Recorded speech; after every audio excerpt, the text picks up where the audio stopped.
आता जवळ-जवळ गेली 14 ते 15 वर्ष सेवा सहयोगचं काम एवढं चालू आहे. भरपूर प्रोजेक्ट्स या सगळ्यामध्ये आता आपले तयार झालेले आहेत. त्याचे डिटेल्स सगळे अवेलेबल आहेतच. मग आता कुठेतरी त्या सगळ्याला एक स्ट्रक्चर देणं हे आवश्यक वाटायला लागलं, की नुसतेच आपले सगळेजण सगळीकडे धावत सुटलेत असं करून चालत नाही. एखादी संस्था जेव्हा वाढत जाते, तर तेव्हा त्याला एक प्रकारे कुठेतरी ऑर्गनायझेशन लागतं.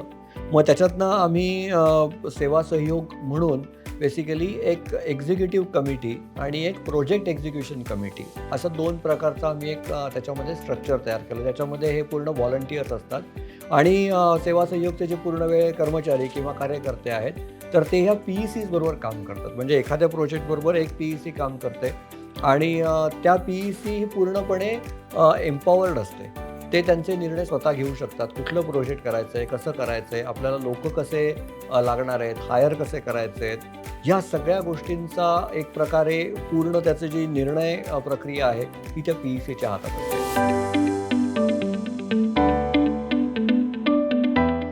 आज ना मी तुम्हाला सगळ्यांना सेवा सहयोगच्या व्हॉलेंटिअर एंगेजमेंट प्रोग्राम या फंक्शनबद्दल थोडंसं सांगणार आहे.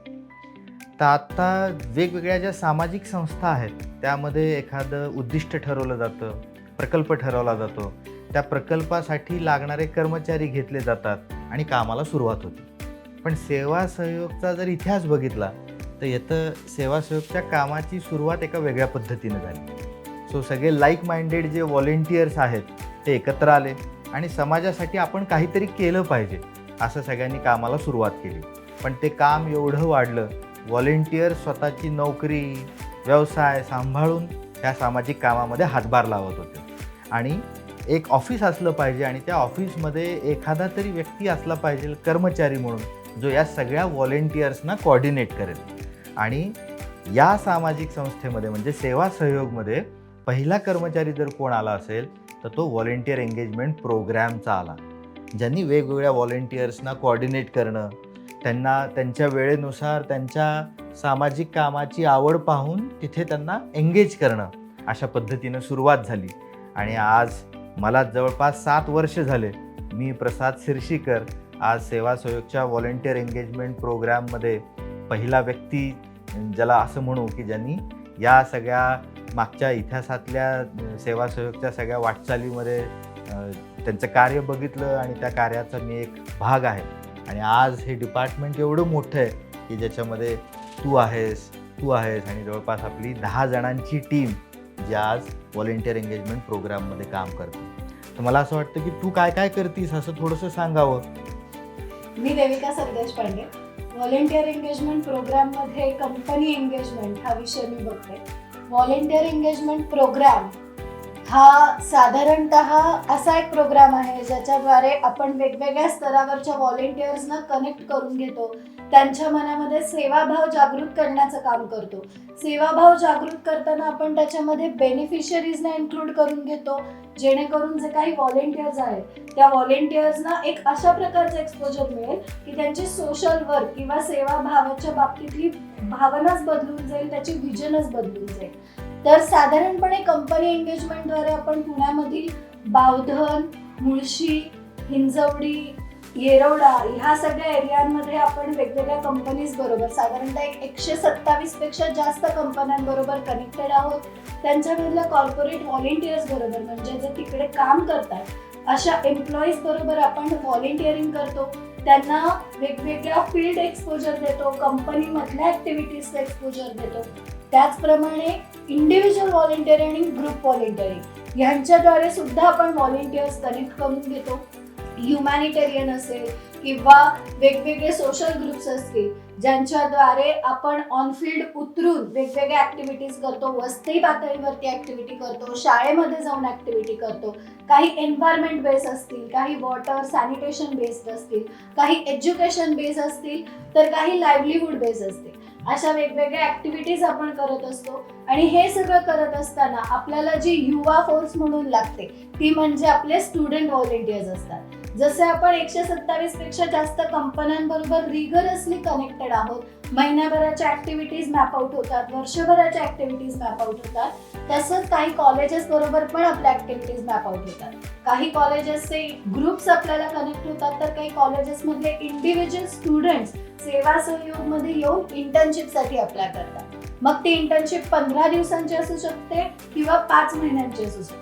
आपण त्याला कुठलंही लिमिटेशन ठेवत नाही. त्याला एखादा डेडिकेटेड प्रोजेक्ट दिला जातो, ज्याच्याद्वारे त्याला पूर्णपणे एक प्रोजेक्ट कसा हँडल करायचा, बेनिफिशियरीज कसे एंगेज करायचे, या सगळ्याच्या बाबतीत इन्फॉर्मेशन.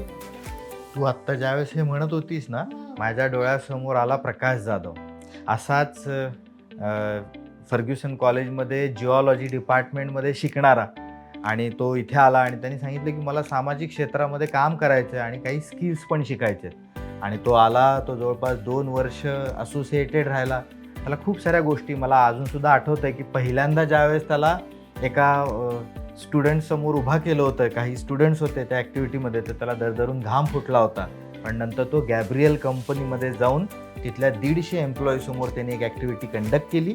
आणि नुसतं एवढंच नाही, ज्यावेळेस तो IIT धनबादमधनं पासआउट झाला आणि टाटा स्टीलच्या इंटरव्ह्यूसमोर उभा होता, त्यावेळेस त्यांनी त्या इंटरव्ह्यू पास झाल्यानंतर मला फोन करून सांगितलं की प्रसादजी, सेवा सहयोगमध्ये मी जे काही व्हॉलेंटिअरिंग केलं ते माझ्या तिथल्या इंटरव्ह्यूच्या वेळेस माझ्यासारख्या 2-3 समप्रमाणात कॅपेबल असणाऱ्या विद्यार्थ्यांपेक्षा मी सिलेक्ट झालो. त्याचं कारण मी सोशल कामामध्ये कनेक्टेड असल्यामुळं. तर मला या निमित्ताने प्रकाशची आठवण आली. आणि असे खूप वेगवेगळे, म्हणजे मला अशा अनेक गृहिणी आठवत आहेत की ज्यांनी त्यांचा सगळा एक, ज्याला आपण म्हणू की संसारामध्ये एक स्थिरता आली, मुलं आता मोठी झालेली आहेत, तर आता मला माझं शिक्षण चांगलं झालेलं आहे, मला समाजाचं काहीतरी ऋण फेडायचं आहे, तर मी समाजासाठी काय करू शकते असं म्हणून आलेल्या त्या गृहिणी वेगवेगळं काम करत असताना त्यांच्याकडून मी नंतर असंही ऐकलं की मी द्यायला खरं काहीतरी गेले होते, पण मलाच अनेक गोष्टी शिकायला मिळाल्या. कारण का प्रत्येकाकडे वेगळे वेगळे स्किल्स आहेत, त्यांची आवड वेगळी आहे आणि ते वेळ पण देऊ शकतात. आणि आज कंपनी व्हॉलेंटियर्सच्या बाबतीत जर बोलायचं गेलं, ज्याला आम्ही कॉर्पोरेट व्हॉलेंटियर्स म्हणतो, तर त्याच्यामध्ये त्या कंपनीमध्ये असणारं जे ह्युमन रिसोर्स डिपार्टमेंट आहे, CSR डिपार्टमेंट आहे, त्यांचे जे काही डिसिजन मेकर्स आहेत, त्या सगळ्यांची खरंच प्रामाणिक इच्छा असते की आम्ही CSR अंतर्गत, कॉर्पोरेट सोशल रिस्पॉन्सिबिलिटी अंतर्गत नुसता फंड देण्यापेक्षा आमच्या एम्प्लॉईंनाही तुम्ही सामाजिक कामामध्ये कसं इन्व्हॉल्व करू शकता. तर आज सेवा सहयोगच्या व्हॉलेंटिअर एंगेजमेंट प्रोग्रॅमचं जे मेन उद्दिष्ट आहे ते आहे सेवाभाव जागृत करणं. अनेकांना काम करायचं असतं, पण त्यासाठीचं प्लॅटफॉर्म, त्यासाठीचं व्यासपीठ त्याला मिळत नाही, आणि सेवा सहयोग ते मोठ्या प्रमाणात प्रोव्हाइड करतं. आज एम्प्लॉई एंगेजमेंट अंतर्गत टेक्नॉलॉजीचा खूप वापर केला जातो. आज व्हॉट्सॲपवर अनेक असे व्हॉलेंटियर्सचे ग्रुप आहेत की ज्याच्यावर कुठली ॲक्टिव्हिटी कधी करायची आहे, कोण येऊ शकतं, अशा सगळ्या चर्चा तिथं होतात. ते सगळेजण तर येतातच. मास मेलर थ्रू जवळपास सेवा सहयोगशी कनेक्टेड 20,000पेक्षा जास्त व्हॉलेंटियर्स जे आहेत, त्याला मी वेल विशर, व्हॉलेंटियर्स, त्याचबरोबर कनेक्टेड लोक असं म्हणेन. कारण का त्यातले सगळेजणच प्रत्येक ॲक्टिव्हिटीला येतात असं नाही. पण आम्ही म्हणतानाच असं म्हणतो की ही एक बस आहे की ज्याला ज्या बसस्टॉपवर चढायचं आहे त्यामध्ये तो प्रवासी म्हणून चढू शकतो, मध्येच उतरू शकतो. तर ती hop off and hop on bus आहे ज्याच्यामध्ये हे सगळेजण येतात. आणि विशेष म्हणजे त्यांच्या सदैव लक्षात राहतं की सेवा सहयोग अशी एक संस्था आहे, त्यांचं वस्ती विकासामध्ये काम आहे, वेगवेगळ्या शाळांशी ते कनेक्टेड आहेत. आणि मग त्यांचा पुढचा प्रश्न येतो की तुम्ही आमच्याशी भेटलेला आहात, आम्हाला या कार्यक्रमात कसं जोडून घेता येईल. आणि मला असं वाटतं की तू ते जास्त चांगलं सांगू शकते की जे सेवा सहयोगचे वेगवेगळे प्रोग्राम्स आहेत त्यामध्ये मग आपण पुढे कसं कनेक्ट करतो. तुम्ही जसं आता आपला 20,000 व्हॉलेंटियर्सचा मास मेलरचा मुद्दा म्हणलात प्रसादजी, तसंच वेगवेगळ्या इंडिव्हिज्युअल व्हॉलेंटियर्स पण सेवा सहयोगशी तितकेच कनेक्टेड आहेत. आणि सध्याच्या घडीला अंकिता, आपल्याकडे 400पेक्षा जास्त कोर व्हॉलेंटियर्स म्हणून कनेक्टेड आहेत, जे आपल्या सेवा सहयोगच्या वेगवेगळ्या प्रोजेक्ट्सवरती काम करतात, म्हणजेच का तर व्हॉलेंटिअरिंग करतात. ते 400 कोर व्हॉलेंटियर्स कुठले आहेत, तर ते त्यांच्या आयुष्यामध्ये वेगवेगळ्या कंपनीजमध्ये काम करणारी माणसं आहेत. काही जणांचे स्वतःचे बिझनेसेस आहेत, तर काही जण रिटायर्ड होऊन पावला वेळ आपल्या हातामध्ये आहे तर आपण व्हॉलेंटिअरिंग का करू नये अशा विचाराने जॉईन झालेली माणसं आहेत. ते 400 कोर व्हॉलेंटियर सेवा संयुक्तच्या वेगवेगळ्या प्रोजेक्ट्सना, अर्थातच समुत्कर्ष प्रोजेक्ट असेल, किशोरी विकास प्रकल्प असेल, उर्मी प्रकल्प असेल, वुमेन एम्पॉवरमेंट प्रोग्राम प्रकल्प असेल, या प्रकल्पांद्वारे आपलं व्हॉलेंटिअरिंग करत असतात. उदाहरण द्यायचं झालं तर समुत्कर्षाची तुम्ही जसं म्हणलात तसं काही इंडोर व्हॉलेंटिअरिंग पण आपण करतो, म्हणजे कंपनी इन प्रिमायसेस ऍक्टिव्हिटीज आपण करतो. तर ऍक्टिव्हिटीज म्हणजे काय, ऍक्टिव्हिटीज डिझायनिंग का करायला लागतं, त्याच्यामध्ये ऍस्पेक्ट्स काय काय असतात आणि ऍक्टिव्हिटी एक्झिक्युशनच्या वेळेला काय काय ऍस्पेक्ट्स आपण कव्हर करतो, हे अंकिताशिवाय दुसरं कोण जास्त छान सांगू नक्कीच. शकतं? ॲक्टिव्हिटीज आपण नेमकं कंपनीच्या आतमध्ये म्हणा, बाहेर म्हणा, ते आपण व्हॉलेंटियर्ससाठीच, त्याचप्रमाणे आपल्या बेनिफिशरीजला कसा त्याचा फायदा होईल ते दोन्ही कंबाईन करून आपण ॲक्टिव्हिटी डिझाईन करतो. सो पहिले तर आपण एक बेनिफिशरीजला काय नीड आहे, काय रिक्वायरमेंट आहे, त्याचबरोबर आपल्या कंपनी व्हॉलेंटियर्सचे त्यांचे काय गोल्स आहेत ते सेट करून आपण एक डिझाईन बेस तयार करतो. जसं आपण आता एक स्कूल ब्युटिफिकेशनची ॲक्टिव्हिटी खूप सुंदर प्रकारे झालेली, ती ॲक्टिव्हिटी आपण बावधनच्या शाळेत घेतलेली. डेसॉल्ट सिस्टीम आपल्यासोबत होती, त्याचे व्हॉलेंटियर्स नाही म्हणता म्हणजे स्टार्टिंगला त्यांनी 20-30 सांगितले, ते आता 100 व्हॉलेंटियर्स तिथे आलेले होते. आपले एक स्कूल ब्युटिफिकेशन ही संकल्पना म्हणजे बोलक्या भिंती. सो शाळेतल्या मुलांना अंडर प्रिव्हिलेज जे स्कूल्स असतात त्या शाळांमध्ये बऱ्याचशा भिंती सध्या आता लयाला गेलेल्या आहेत, काही खराब झालेल्या आहेत. मग त्याचं काहीतरी छान झालं, अट्रॅक्टिव्ह झालं तर मुलांनाही शाळेत यावंसं वाटेल, या हेतूने आपण ते सुरू केली स्कूल ब्युटिफिकेशनची ॲक्टिव्हिटी. तर त्याच्यात आधी आपल्याला शाळा कुठली घ्यायची, मग त्याच्या नेमकं कुठल्या भागातली आपण शाळा घेतली की व्हॉलेंटियर्सलाही तिथे इझिली पोचता येईल आहे आणि आपणही जास्तीत जास्त त्या शाळेला देऊ शकू, अशी आपण आधी सर्वे करून एक शाळा डिसाईड केली, कुठल्या शाळेत आपण करायचं, मग त्या शाळेची स्थिती काय आहे. त्याचबरोबर एक रंगस्पर्श म्हणून आपली टीम त्यांनी बरंच खूप सुंदर आउटलाईन्सचं काम केलं, त्यांनी छान ड्रॉइंग्स तिथे तयार केले. त्याच्यामध्ये मग आपले व्हॉलेंटियर्स आल्यानंतर व्हॉलेंटियर्सनी त्याच्यात खूप सुंदर प्रकारे पेंटिंग्स केले, फील केले ते सगळे, आणि ते एक छानसं सरप्राईज आपल्या शाळेतल्या मुलांसाठी म्हणून त्यांनी दिलं. कारण त्या दिवशी शनिवारी शाळेला सुट्टी होती आणि आता ते आल्यानंतर त्यांना खूप सुंदर एक सरप्राईज त्यांच्या समोर राहील की अरे आपल्या शाळेचं तर पूर्ण रिनोव्हेशन झालं, की आपण आलो होतो त्या दिवशी लास्ट टाइम कशी होती आणि आता कशी आहे. एक ते खूपच सुंदर, म्हणजे त्यातनं व्हॉलेंटियर्सला जे एक स्ट्रेस बस्टर म्हणता येईल. काहींच्या हॉबीज खूप छान होत्या, ज्या त्यांनी बरेच वर्ष केलं नव्हतं पेंटिंग, त्यातनं त्यांनी ते पेंटिंग केलं आणि बरेच फीडबॅक्स तर इतके छान मिळाले आम्हाला की ते म्हणाले की आता आम्ही परत एकदा पेंटिंग सुरू करू, आम्ही आमचे जे छंद मागे पडले होते ते पुन्हा एकदा नव्याने ट्राय करू. आणि शिवाय त्याचबरोबर त्यांना एक आपण काहीतरी देतोय ही एक जी फिलिंग त्यांच्यामध्ये आली की आपण काहीतरी छान समाजासाठी काहीतरी केलं, त्यातनं जे आम्हाला साध्य करायचं होतं ते मिळालं. तर आमच्यासारखं इतर संस्थांनाही या कार्याबद्दल, आमच्या आलेल्या अडचणी कळाव्यात यासाठी आम्ही एक मोठा जो मेगा इव्हेंट घेतला होता. त्यामध्ये महाराष्ट्रातल्या अनेक संस्थांना बोलवायचं होतं. तर त्यांचे अनेक प्रश्न होते की आम्ही तुमच्या कार्यक्रमात येऊन काय करणार, पण तिथं त्या सगळ्या संस्थांना विस्तृत माहिती सांगणं, असं धनश्रीताईंनी काम केलं. राधिकाताई कोंडेजकर म्हणून आहे, ते तर त्या प्रमुख, त्या म्हणजे पूर्ण इव्हेंटच्या प्रमुख म्हणून त्यांच्याकडे जबाबदारी होती. 21 वेगवेगळे डिपार्टमेंट होते की ज्यामध्ये त्या कार्यक्रमाला प्रमुख पाहुणे कोण येणार पासून तिथं जवळपास वस्ती विभागातल्या 550 मुली आल्या होत्या, 101 संस्था आले होते, व्हॉलेंटियर्स आले होते आणि जवळपास 125 कंपन्यांमधले CSR रिप्रेझेंटेटिव्ह ज्यांनी एकत्र येऊन चर्चा केली. तर अशा वेगवेगळ्या डिपार्टमेंटचं पूर्ण काम सांभाळणं, त्यासाठी प्रत्येक व्हॉलेंटियर जोडणं. जसं मगाशी देविका म्हणली की शिबिर होतं, शिबिरामध्ये अन्न तयार करणारे फक्त बाहेरून येतात, बाकी शिबिराची थीम ठरवण्यापासून ते त्या शिबिरामध्ये, कारण का ते 3 दिवसाचं निवासी शिबिर असतं, या वस्ती विभागातले मुलं मुली तिथं सगळेजण येतात.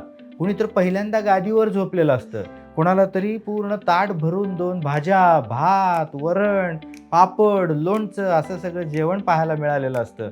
आणि यामधूनच त्यांना एक प्रेरणा मिळते की आपल्याला शिस्त शिकलीच पाहिजे, वेगवेगळे कौशल्य हे शिकलेच पाहिजे. तर आज सेवा सहयोग जे वस्ती विभागामध्ये काम करतं वेगवेगळ्या प्रकल्पांतर्गत, त्याचबरोबर अनेक शाळांशी कनेक्टेड आहेत. आज शाळेमध्ये आपण स्कूल किट जो आपला प्रोग्राम आहे त्यामधून तर कनेक्ट होतो, पण त्यासोबत आपण शाळेतल्या विद्यार्थ्यांना, कॉलेजच्या विद्यार्थ्यांना त्यांचं शिक्षण पूर्ण होण्यासाठी जी काही फी स्वरूपात मदत करतो, तर त्यामध्ये त्या मुलांच्या घरी जाणं, त्यांच्या घरची सोशो इकॉनॉमी सर्वे करणं, त्याचबरोबर त्यांचं शिक्षणामध्ये किती रुची आहे, गोडी आहे हे समजून घेणं, यासाठी आपण होम व्हिजिट करतो. मला अजूनसुद्धा आठवतं की मिलिंद वैद्य जे म्हणले की मला फक्त तुम्ही एक ड्रायव्हर दिला तर माझ्याकडे गाडी आहे आणि ज्या दुर्गम भागातले विद्यार्थी आहेत त्यांच्या मी स्वतः घरी जाईन आणि त्यामधून मी त्यांच्या शिक्षणामधली रुची समजून घेईन आणि आपण मग त्यानंतर त्यांना शिक्षणासाठी लागणारे जे पैसे आहेत ते स्कॉलरशिप या योजनेतून देऊ. घेणारं आहे आणि तसंच कोणीतरी देणारं आहे, या दोघांना जोडण्याचं काम खरं म्हटलं तर सेवासहयोग करतं. तर देणारे अनेक आहेत समाजामध्ये, ते कसे शोधायचे हे या व्हॉलेंटिअर एंगेजमेंट प्रोग्रॅमच्या अनेक ॲक्टिव्हिटीमधून जे लोक कनेक्ट होतात ते समोर येतात. त्यांना सेवासहयोगबद्दल एक विश्वासार्हता निर्माण होती, हे कुटुंब असल्यासारखं त्यांना फील होतं आणि मग ते जोमाने कामाला तर सुरुवात करतात, पण सगळ्यात मोठं आर्थिक पाठबळ कसं मिळवून देता येईल, कसं निर्माण करता येईल यासाठी त्यांचं नेटवर्क जे आहे, त्यांच्या जे ओळखीचे लोक आहेत ते पण कनेक्ट करतात. आणि यामधून आज सेवा सहयोगचे 25पेक्षा जास्त प्रोग्राम पुणे आणि मुंबई इथे तर वस्ती विभागात सुरूच आहेत, शाळांमध्ये सुरू आहेत, पण त्याचबरोबर महाराष्ट्रातल्या जवळपास 150पेक्षा जास्त संस्थांशी कनेक्ट आहे. आज सेवा सहयोगमध्ये ज्याला आपण ग्रामविकास म्हणू, रुरल डेव्हलपमेंट, हे एक वेगळी विंग तयार झालेली आहे आणि आज त्यामध्ये GPS थ्रू वेगवेगळे रीडिंग्स घेणं, त्याचबरोबर तिथे जाऊन श्रमदान करणं, असे पण आज NSS मधले जे स्टुडंट्स आहेत आणि सगळ्यात मोठं पाठबळ जे आहे ते आम्हाला MSW कॉलेजकडून आहे. तर MSW कॉलेजची जी मुलं आहेत ते BPT, ज्याला ब्लॉक प्लेसमेंट ट्रेनिंग म्हटलं जातं, तर त्या अंतर्गत आमच्याशी कनेक्टेड आहेत. ते आमच्याबरोबर येतात, त्यांचं शिक्षण जे चालू आहे त्या शिक्षणामध्ये जे शिकलेले सूत्र आहेत ते आत्ता प्रत्यक्ष कामामध्ये कसे वापरले जाऊ शकतात याबद्दल ते सांगतात.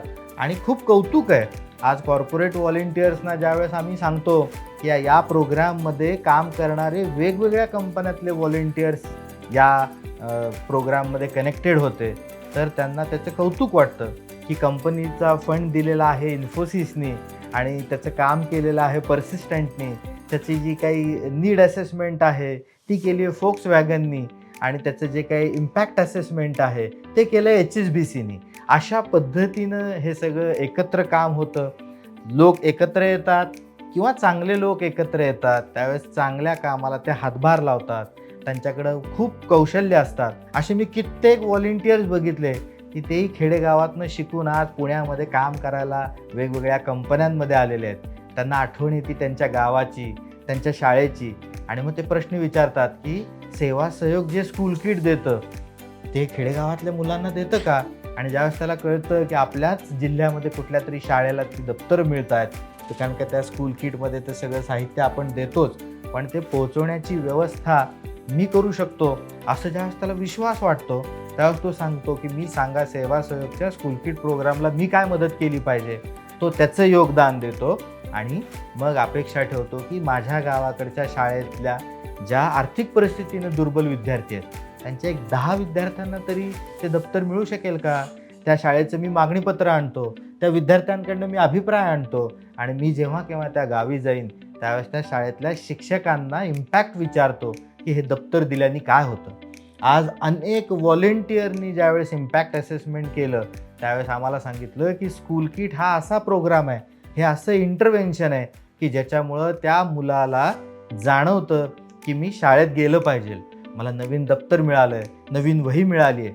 आणि हे काही साधं कार्य नाही आहे. आज पुण्यामधून आणि मुंबईमधून जवळपास 1,00,000पेक्षा जास्त असे जे काही दप्तर आहेत ते आज महाराष्ट्रातल्या 25 जिल्ह्यातल्या 500पेक्षा जास्त शाळेतल्या ज्या आर्थिक परिस्थितीनं दुर्बल पालक आहेत त्यांच्या मुलांना म्हणजे त्या शाळेतल्या विद्यार्थ्यांना दिलं जातं. त्यावेळेस एक तर त्यांच्या चेहऱ्यावरचं हास्य पाहायला अनेक व्हॉलेंटियर्स जे येतात की ज्यांनी त्यापैकी असं म्हणतो की हा जगन्नाथाचा रथ आहे, सगळेजण ते ओढत असतात, कोण सगळ्यांना वाटत असतं की मी ओढतोय म्हणून हा रथ पुढं चालू आहे. तर असंच हे जे सेवेचं रथ आहे हे सगळेजण ओढत असतात आणि यामध्ये सगळ्यांचा मोठा सहभाग असतो.